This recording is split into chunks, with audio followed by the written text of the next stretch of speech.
একটা জলজান্ত মেয়ে টানা ৩ বছর ধরে নিখোঁজ।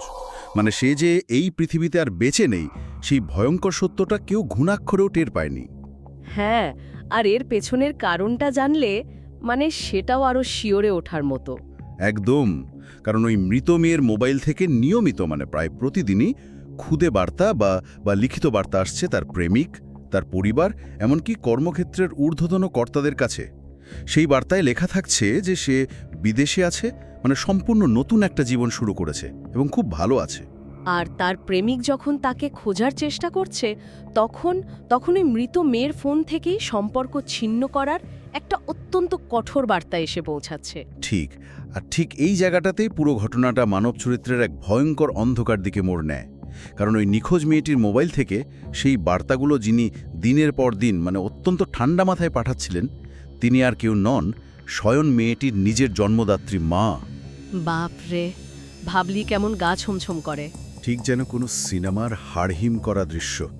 একটা মানুষ গায়েব হয়ে গেল, আর তার নিজের মা এই নিখুঁত মিথ্যার জাল বুনে চললেন বছরের পর বছর। সত্যের খোঁজে ক্রাইম কথার আজকের এই গভীর তথ্য সন্ধানে আমরা প্রবেশ করতে চলেছি এমনই এক মানসিক গোলকধাঁধায়, যেখানে সম্পর্কের সব সংজ্ঞা আসলে বদলে যায়। ২৪শে এপ্রিল ২০১২ সাল, ভারতের বাণিজ্য নগরী মুম্বাইয়ের বুকে শীনা বোরা নামের এক তরুণী চিরতরে হারিয়ে যায়। আজকের আলোচনায় আমরা মূলত সেই উত্তরেরই খোঁজ করব। কিন্তু এই গভীরে প্রবেশের আগেই একটা অত্যন্ত জরুরি আইনি সতর্কতা জানিয়ে রাখা প্রয়োজন। একদম, এটা বলা খুব দরকার। এই মামলাটির বিচার প্রক্রিয়া কিন্তু ভারতের আদালতে আজও চলমান। ইন্দ্রাণী মুখার্জি, সঞ্জীব খান্না বা শ্যামবর রায়, যাদের নাম এই মামলায় বারবার উঠে আসবে, তারা সকলেই বর্তমানে আইনি পরিভাষায় কেবলই অভিযুক্ত। হ্যাঁ, অর্থাৎ তাদের কেউই এখনো পর্যন্ত দোষী সাব্যস্ত হননি। ঠিক তাই। আর পিটার মুখার্জির বিরুদ্ধে শুরুতে ষড়যন্ত্রের অভিযোগ থাকলেও পরবর্তীতে আদালতে তার বিরুদ্ধে পর্যাপ্ত প্রমাণ না মেলায় তাকে এই মামলা থেকে বেকসুর খালাস দেওয়া হয়েছে। আমরা আজ যা কিছু বিশ্লেষণ করব তা মূলত প্রসিকিউশন বা সরকারি আইনজীবীদের দাবি আর তদন্তকারী সংস্থার নথিপত্রের উপর ভিত্তি করে। এই আইনি কাঠামোটা মাথায় রেখেই যদি আমরা মূল প্রেক্ষাপটটার দিকে তাকাই, মুম্বাইয়ের এই অত্যন্ত প্রভাবশালী এবং অভিজাত পরিবারটি বাইরের জগতের কাছে ছিল ঠিক একটি নিখুঁত ছবির মতো। কিন্তু ওই যে একটা কথা আসে না, হ্যাঁ, বাইরে থেকে নিখুঁত, কিন্তু ভেতরে? ঠিক, ভেতরে উইপোকায় কুড়ে কুড়ে খাচ্ছিল। এই মনস্তাত্ত্বিক প্রাচীরের আড়ালে লুকিয়েছিল বহু বছরের পুরনো এক পরিচয় চুরির গল্প। কিভাবে একজন মা নিজের অতীতকে পুরোপুরি মুছে ফেলতে পারেন? এই প্রশ্নের উত্তর খুঁজতে গেলে আমাদের ফিরে যেতে হবে ৭০-এর দশকের আসামে। গুয়াহাটির এক মধ্যবিত্ত পরিবারে জন্ম নেওয়া পরি বোরার জীবনের দিকে নজর দিলে বোঝা যায় যে তার জীবনের শুরু থেকেই এক ধরনের অস্থিরতা কাজ করছিল। শিলংয়ে পড়াশোনা করার সময়কার কথা বলছেন তো? হ্যাঁ, শিলংয়ে পড়তে গিয়ে পরি বোরার পরিচয় হয় সিদ্ধার্থ দাস নামের এক যুবকের সঙ্গে। ৭০-এর দশকের শেষের দিকে পরি বোরা ২টি সন্তানের জন্ম দেন। প্রথমে শীনা এবং কয়েক মাস পর মিখাইলের জন্ম হয়। কিন্তু এই মাতৃত্বের অধ্যায়টা খুব বেশি দিন স্থায়ী হয়নি। কারণ ১৯৮৯ সালে পরি বোরা তার জীবনের এক চরম সিদ্ধান্ত গ্রহণ করেন। তিনি তার ২ ছোট ছেলেমেয়েকে গুয়াহাটিতে নিজের বাবা মায়ের কাছে ফেলে রেখে চিরতরে কলকাতায় চলে আসেন। শুধু শহর বদলাননি, কিন্তু তিনি আক্ষরিক অর্থে নিজের পরিচয়টাই বদলে ফেলেন। পুরো নাম পাল্টে ফেলা। একদম। পরি বোরার নাম পাল্টে হয়ে যান ইন্দ্রাণী। এরপর সঞ্জীব খান্না নামের এক ব্যবসায়ীর সঙ্গে তার বিবাহ হয় এবং তাদের এক কন্যা সন্তানের জন্ম হয়। আর আশ্চর্যের বিষয় হল, সঞ্জীব খান্না ঘুণাক্ষরেও জানতেন না যে গুয়াহাটিতে শীনা এবং মিখাইল নামের ২টি শিশু তাদের মায়ের জন্য অপেক্ষা করছে। হ্যাঁ, অতীতকে পুরোপুরি মুছে ফেলার যে প্রক্রিয়া ইন্দ্রাণী শুরু করেছিলেন তা এখানেই থেমে থাকেনি। ২০০২ সালে সঞ্জীব খান্নার সঙ্গেও ইন্দ্রাণীর বিবাহ বিচ্ছেদ ঘটে। আর ঠিক সেই বছরেই তিনি বিবাহ করেন ভারতের অন্যতম প্রভাবশালী গণমাধ্যম ব্যক্তিত্ব পিটার মুখার্জিকে। ঠিক, এই বিবাহের পর ইন্দ্রাণী মুখার্জি মুম্বাইয়ের অভিজাত মহলের এক অত্যন্ত পরিচিত ও ক্ষমতাবান মুখে পরিণত হন। কিন্তু এখানে একটা বিষয় নিয়ে একটু তর্ক করা প্রয়োজন। একজন মানুষ নিজের অতীত থেকে পালিয়ে যেতেই পারেন, কিন্তু নিজের নারীছেড়া ধন, নিজের সন্তানদের অস্তিত্বকে সম্পূর্ণ অস্বীকার করে একটা নতুন জীবন তৈরি করা, এটা তো এক ধরনের মানসিক বিকার, তাই না? এটা শুধু পালিয়ে যাওয়া নয়, এটা নিজের মনকে এমনভাবে বিভক্ত করে ফেলা যাতে পুরনো জীবনের কোনো ছায়াই নতুন জীবনে না পড়ে। কিন্তু নিয়তি তো এত সহজে কাউকে ছেড়ে দেয় না। 2006 সালে যখন শিনা এবং মিখাইল বড় হয়ে নিজেদের মায়ের খোঁজে সরাসরি মুম্বাই চলে আসে, তখন ইন্দ্রাণীর সাজানো সেই দুর্ভেদ্য প্রাচীরে প্রথম ফাটল ধরে। ঠিক তখনই ইন্দ্রাণী মুখার্জি এমন এক মানসিক কারসাজির আশ্রয় নেন যা প্রসিকিউশনের বিবরণ অনুযায়ী অত্যন্ত নির্মম। হ্যাঁ, ওই যে পিটা মুখার্জি বা তার সামাজিক বৃত্তের কেউ জানতেন না যে ইন্দ্রাণীর আগের কোনো সন্তান আছে। একদম। তাই নিজের নতুন পরিচয় এবং সামাজিক প্রতিপত্তি বাঁচাতে ইন্দ্রাণী একটি ভয়ঙ্কর শর্ত রাখেন। তিনি নিজের সন্তানদের বাধ্য করেন তাকে মা না বলে দিদি বলে ডাকতে। বাপরে, ভাবলে শিহরণ জাগে। মানে প্রসিকিউশনের দাবি অনুযায়ী শর্তটা ছিল এমন: মুম্বাইয়ের এই বিলাসবহুল জীবন, ভালো কলেজে পড়াশোনা, সবকিছুর খরচ ইন্দ্রাণী বহন করবেন, কিন্তু শিনা ও মিখাইলকে সমাজের সামনে দাঁড়িয়ে বলতে হবে যে তারা ইন্দ্রাণীর ছোট ভাইবোন। আর শিনা মুম্বাইয়ের একটি স্বনামধন্য কলেজেও ভর্তিও হয়, পরে একটি বড় সংস্থায় চাকরিও পায়। কিন্তু একটু ভেবে দেখলে বোঝা যায়, নিজের মায়ের চোখের দিকে তাকিয়ে তাকে দিদি বলে ডাকার এই যে নিত্যদিনের মানসিক চাপ, সেটা একটা মেয়ের ওপর কি ভয়ঙ্কর প্রভাব ফেলতে পারে। তা তো বটেই, আর এই মিথ্যা পরিচয়ের ওপর দাঁড়িয়ে থাকা জীবনটাই আসলে ইন্দ্রাণীর জন্য সবচেয়ে বড় বিপদের কারণ হয়ে দাঁড়ায়। আর এই বিপদের আগুনে ঘি ঢেলেছিল একটি অপ্রত্যাশিত প্রেমের সম্পর্ক। রাহুলের বিষয়টা। হ্যাঁ, পিটার মুখার্জির প্রথম পক্ষের ছেলে ছিল রাহুল মুখার্জি। সময়ের সাথে সাথে শিনা আর রাহুলের মধ্যে প্রেমের সম্পর্ক গড়ে ওঠে।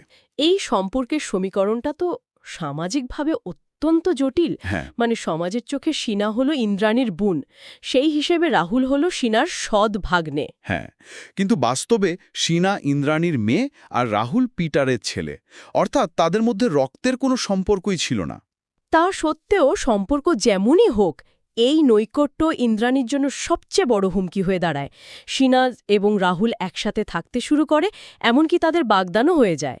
ইন্দ্রাণীর সবচেয়ে বড় ভয় ছিল, শিনা যদি রাহুলের সাথে বিবাহ বন্ধনে আবদ্ধ হয় তবে শিনা আর চুপ করে থাকবে না। মানে পিটার মুখার্জি সব সত্যি জেনে যাবেন। একদম। ইন্দ্রাণীর এত বছরের সাজানো সংসার, তার মিথ্যা পরিচিতি এক লহমায় ধূলিসাৎ হয়ে যাবে। কিন্তু একটু দাঁড়ান, এখানে একটা প্রশ্ন ওঠে, শুধু কি সামাজিক সম্মান হারানোর ভয় থেকে এত বড় একটা এত ভয়ঙ্কর একটা ষড়যন্ত্র হতে পারে? ইন্দ্রাণী মুখার্জি তো একজন ধনকুবেরের স্ত্রী ছিলেন, তার তো কোনো কিছুর অভাব ছিল না। এখানে প্রসিকিউশনের অভিযোগ অনুযায়ী এই ষড়যন্ত্রের পেছনে একটা বিশাল আর্থিক দিকও জড়িয়েছিল। হ্যাঁ, ওই সিঙ্গাপুরের ব্যাংকের বিষয়টা। ঠিক। বলা হয় প্রভাবশালীদের কিছু বেনামি অর্থ সিঙ্গাপুরের একটি ব্যাংকে শিনার নামে রাখা ছিল। তাহলে আমার প্রশ্ন হলো, এই ষড়যন্ত্রের আসল উদ্দেশ্য কি? স্রেফ টাকার লোভ, নাকি নিজের আত্মমগ্নতার জগৎ ভেঙে পড়ার আতঙ্ক? এই দুটোর সংমিশ্রণই এই ভয়ঙ্কর ঘটনার জন্ম দিয়েছিল বলে তদন্তকারীদের দাবি। পিটার এবং ইন্দ্রাণী মুখার্জি তাদের ব্যবসার বিপুল পরিমাণ বেনামি অর্থ সিঙ্গাপুরের ওই ব্যাংক খাতায় শিনার নামে গচ্ছিত রেখেছিলেন। বুঝতে পারছি। ইন্দ্রাণীর আশঙ্কা ছিল, শিনা যদি রাহুলের সাথে স্বাধীন জীবন শুরু করে এবং পরিবারের নিয়ন্ত্রণের বাইরে চলে যায়, তাহলে সে ওই বিপুল অর্থের মালিকানা দাবি করতে পারে। মানে নিজের হাতে তৈরি করা মিথ্যা পরিচয় এবং বিপুল অর্থ, এ দুটোই একসাথে হাতছাড়া হওয়ার প্রবল ভয় ইন্দ্রাণীকে গ্রাস করেছিল। আর এই ক্ষমতা এবং নিয়ন্ত্রণের ভয় থেকেই জন্ম নেয় 2012 সালের 24শে এপ্রিলের সেই অন্ধকার রাতের ষড়যন্ত্র। প্রসিকিউশনের ভাষ্য অনুযায়ী এই ষড়যন্ত্রের জাল অনেক দূর পর্যন্ত বিস্তৃত ছিল। ইন্দ্রাণী মুখার্জি তো একা ছিলেন না, তাই না? না, একেবারেই না। অভিযোগ রয়েছে তিনি তার প্রাক্তন স্বামী সঞ্জীব খান্না এবং নিজের গাড়ির চালক শ্যাম্বার রায়ের সাথে মিলে এই পরিকল্পনা বাস্তবায়ন করেন। মামলার অভিযোগপত্রে ঘটনার যে বিবরণ দেওয়া হয়েছে তা শুনলে আক্ষরিক অর্থেই রক্ত হিম হয়ে আসে। 24শে এপ্রিল সন্ধ্যায় ইন্দ্রাণী শিনাকে দেখা করার জন্য ডাকেন। শিনার প্রেমিক রাহুল নিজে গাড়ি চালিয়ে শিনাকে বান্দ্রা এলাকায় ছেড়ে দিয়ে যায়। আর সেখানে একটি ভাড়া করা গাড়িতে ইন্দ্রাণী, সঞ্জীব খান্না এবং চালক শ্যাম্বার রায় আগে থেকেই অপেক্ষা করছিলেন। এরপর শিনা গাড়িতে ওঠার পর চালক গাড়ি চালাতে শুরু করে। অভিযোগ অনুযায়ী সেই চলন্ত গাড়ির পেছনের আসনেই বাপরে, চলন্ত গাড়িতে? হ্যাঁ, চলন্ত গাড়িতেই সিনাকে নির্মমভাবে শ্বাসরোধ করে হত্যা করা হয়। এরপর মৃতদেহটি নিয়ে সেই গাড়িটি মুম্বাই থেকে বহু দূরে রায়গড় জেলার এক গভীর জঙ্গলে পৌঁছায়। আর সেখানে মৃতদেহটিকে একটি ব্যাগে ভরে পেট্রোল ঢেলে পুড়িয়ে দেওয়া হয়, যাতে অপরাধের কোনো চিহ্ন অবশিষ্ট না থাকে। এই নির্মমতার বিবরণ শোনার পর একটা অদ্ভুত স্তব্ধতা তৈরি হয়। কিন্তু অপরাধ বিজ্ঞানের ইতিহাসে এই মামলাটি কেবল হত্যার জন্যই এতটা আলোচিত নয়। হ্যাঁ, ওই হত্যার পর যে ভয়ঙ্কর প্রতারণার খেলা শুরু হয়েছিল, তার জন্যই এটি এত বিরল। রাগের মাথায় বা ভয়ের বশবর্তী হয়ে অপরাধ করা এক জিনিস, কিন্তু প্রতিদিন সকালে ঘুম থেকে উঠে নিজের মেয়ের বেঁচে থাকার মিথ্যা নাটক ৩ বছর ধরে চালিয়ে যাওয়া একটা মানুষের মন কতটা অন্ধকার হলে এটা সম্ভব? বেশি অবাক করেছিল। সিনা নিখোঁজ হওয়ার পরের দিনই রাহুলের ফোনে সিনার নম্বর থেকে একটি খুদে বার্তা আসে। কি লেখা ছিল তাতে? অত্যন্ত রুক্ষ ভাষায় লেখা ছিল, সিনা এই সম্পর্কটা আর রাখতে চায় না, সে বিদেশে চলে যাচ্ছে। সাংঘাতিক। শুধু রাহুল নয়, সিনার কর্মক্ষেত্র থেকেও তার ইমেল বা বৈদ্যুতিক ডাকের মাধ্যমে ইস্তফাপত্র পাঠানো হয়। এমনকি বাড়িওয়ালার কাছেও বাড়ি ছাড়ার নোটিশ পাঠানো হয়। আর এই পুরো প্রক্রিয়াটা যিনি পরিচালনা করছিলেন, তিনি জানতেন সিনা কিভাবে কথা বলে, তার শব্দচয়ন কেমন। মানে ইন্দ্রাণী মুখার্জি সিনার মোবাইল সচল রেখেছিলেন এবং অত্যন্ত সুকৌশলে বার্তাগুলো এমনভাবে পাঠাতেন যাতে কেউ সন্দেহ করতে না পারে। কিন্তু রাহুল কি এত সহজেই বিশ্বাস করে নিয়েছিল? সে তো পুলিশের কাছেও গিয়েছিল। রাহুল সন্দেহ প্রকাশ করেছিল এবং সে পুলিশের কাছে একটি নিখোঁজ ডায়েরিও করতে যায়। কিন্তু এখানেই সমাজের ক্ষমতাবানদের প্রভাবের বিষয়টি সামনে আসে। হ্যাঁ, ওই প্রতিপত্তি। অভিযোগ রয়েছে যে ইন্দ্রাণী মুখার্জির সেই সময়ের সামাজিক অবস্থান এবং গণমাধ্যমে তার প্রভাব এতই বেশি ছিল যে পুলিশ বিষয়টিকে খুব একটা গুরুত্ব দেয়নি। স্থানীয় প্রশাসন ধরে নিয়েছিল যে এটি নিছকে একটি পারিবারিক বিবাদ এবং মেয়েটি স্বেচ্ছায় কোথাও চলে গেছে। আর ঠিক এই সুযোগটারই সদ্ব্যবহার করেছিলেন ইন্দ্রাণী। তিনি নিজের ছেলে মিখায়েলকেও বার্তা পাঠাতেন সিনার ফোন থেকে, লিখতেন যে সে আমেরিকায় খুব ভালো আছে। এই ঠান্ডা মাথার প্রতারণা সত্যি শিউরে ওঠার মতো। নিজের হাতে মেয়ের মৃত্যু নিশ্চিত করার অভিযোগ যার বিরুদ্ধে, তিনি মেয়ের ফোনের বোতাম টিপে তার হয়ে বেঁচে থাকার অভিনয় করছেন। সবচেয়ে আশ্চর্যের বিষয় হল, এই দীর্ঘ ৩ বছর ধরে পিটার মুখার্জি বা সমাজের অন্য কেউ বিন্দুমাত্র সন্দেহ করেননি। একটা নিখুঁত অপরাধ যেন প্রায় সফল হতে চলেছিল। কিন্তু ৩ বছর পর এমন কি ঘটল যাতে এত বড় একটা মিথ্যার ইমারত ভেঙে পড়ল? এটা কিন্তু কোনো দুদে গোয়েন্দার গভীর তদন্তের ফলে হয়নি। এটা ছিল সম্পূর্ণ একটা কাকতালীয় ঘটনা। ঠিক তাই, সত্য কখনো চিরকাল চাপা থাকে না। ২০১৫ সালের আগস্ট মাসে মুম্বাই পুলিশ সম্পূর্ণ অন্য একটি ঘটনায় তল্লাশি চালানোর সময় একটি বেআইনি আগ্নেয়াস্ত্রসহ একজনকে গ্রেফতার করে। আর সেই লোকটি ছিল শ্যাম্বর রায়, ওই গাড়ির চালক। একেই বলেন নিয়তির পরিহাস। সামান্য একটা বেআইনি আগ্নেয়াস্ত্রের মামলা থেকে ৩ বছর ধরে লুকিয়ে থাকা এত বড় একটা সত্য বেরিয়ে এলো। পুলিশের জেরার মুখে তো সে আর চুপ থাকতে পারেনি।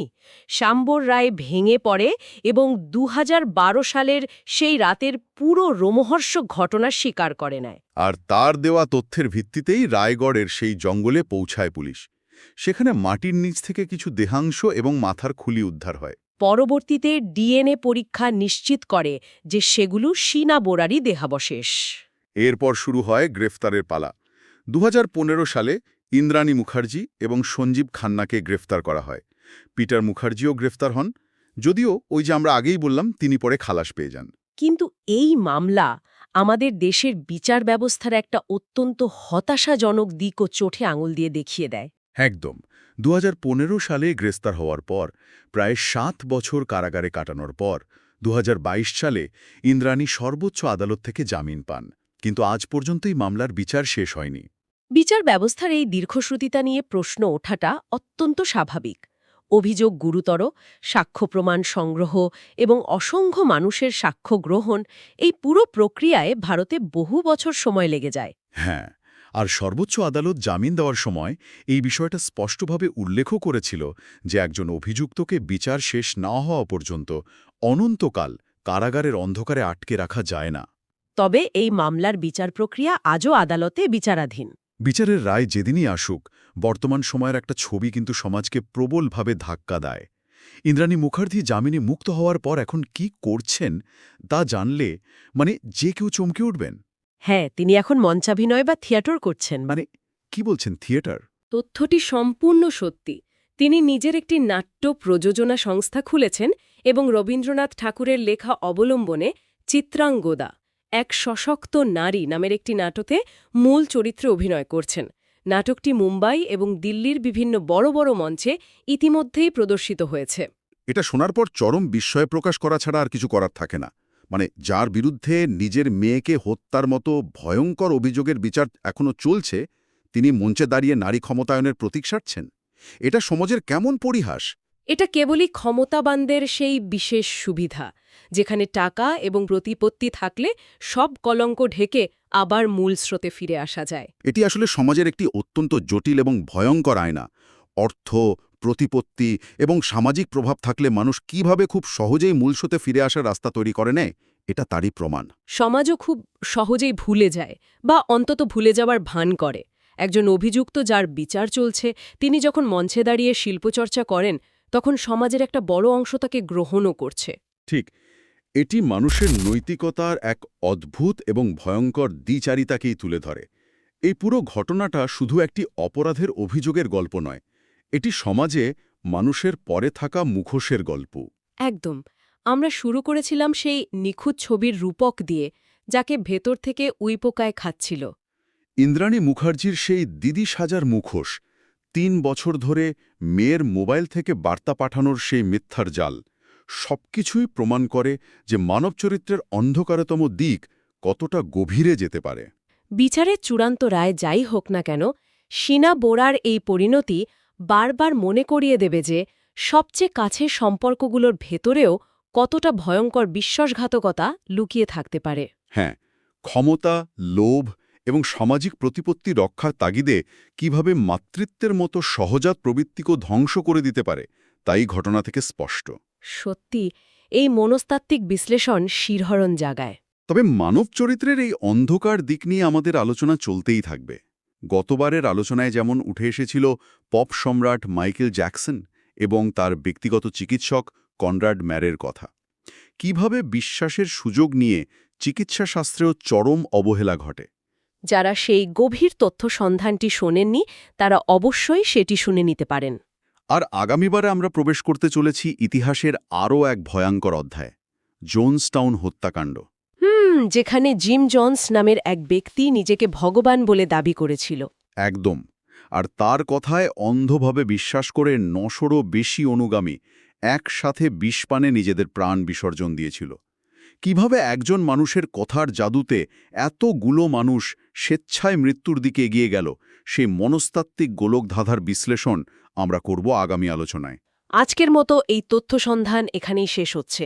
এই মামলা আমাদের জন্য এক গভীর চিন্তার খোরাক রেখে যায়। চারপাশের চকচকে আভিজাত্যের মোড়কে ঢাকা সম্পর্কগুলোর ভেতরে আসলে কি লুকিয়ে আছে তা হয়তো আমরা কখনোই পুরোপুরি জানতে পারি না। মুখোশের আড়ালে থাকা আসল সত্যগুলো অনেক সময় কল্পনার চেয়েও ভয়ঙ্কর হয়। এই অন্ধকার দিকগুলো সম্পর্কে সচেতন থাকাই হয়তো আমাদের একমাত্র আত্মরক্ষা। ভালো থাকবেন, সাবধানে থাকবেন। Crime.